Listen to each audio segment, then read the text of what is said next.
The African Continental Free Trade Area was established in 2018 to create the world's largest free trade area. It would allow Africa to rely more on trade within the continent and less on foreign imports. Opportunities are vast, but there are still several barriers hampering its full implementation. Let's take a closer look now at the African Continental Free Trade Area with its chief, Wamkele Mene, who joins us live from Davos. Wamkele, thank you so much for being with us. Just walk us through how much of a priority should intercontinental trade within Africa be, and what sort of impacts do you think it will have on the sort of continental economy overall? Well, thank you very much for having me.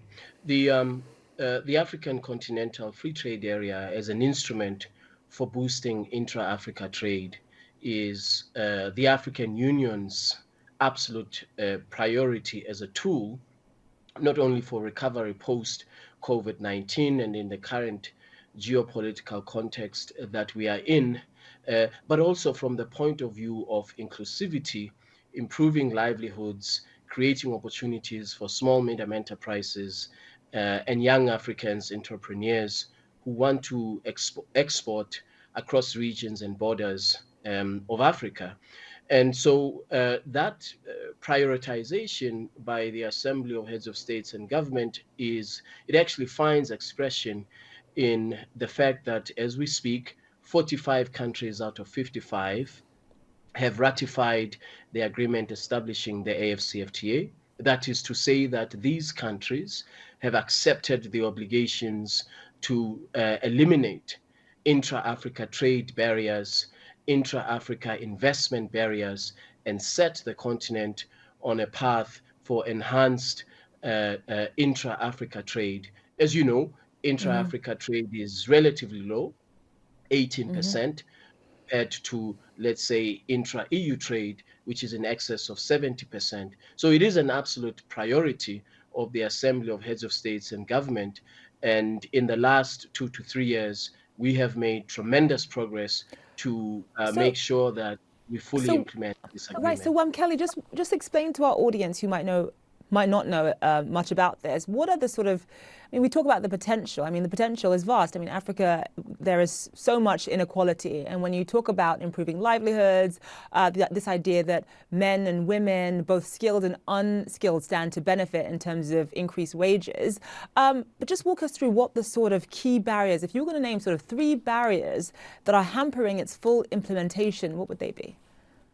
Well, first of all, the high tariffs that African countries have had in the last 60 years being applied in relation to one another. Second, we have an even bigger barriers, and then that is the non-tariff barriers that exist. The third barrier, which we have observed over a period of time, is the lack of trade supporting infrastructure. Trade facilitation has been a big barrier.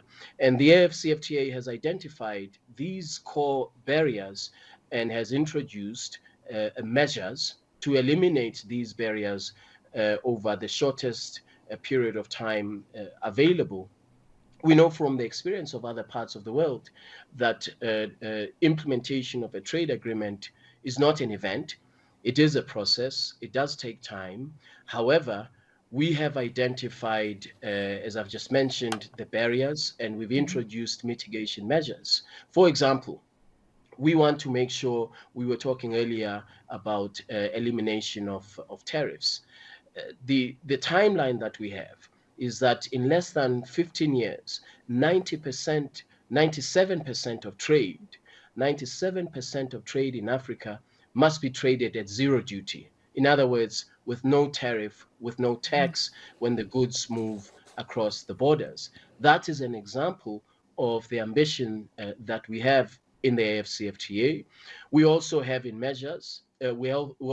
place measures to tackle non-tariff barriers, that is to say, beyond the border regulations that restrict access to trade in new markets. So if you are an exporter of cut flowers from Kenya and you want to export them to country X in Africa, even when there is a zero duty there are beyond the border measures that restrict that access of the export of those cut flowers. And that's exactly what we're tackling in a range of different protocols within the legal architecture of the AfCFTA. All right, Wamkele Mene, we have to leave it there. We are out of time, but thank you so much for joining us. We'll be right Thank back you. with more.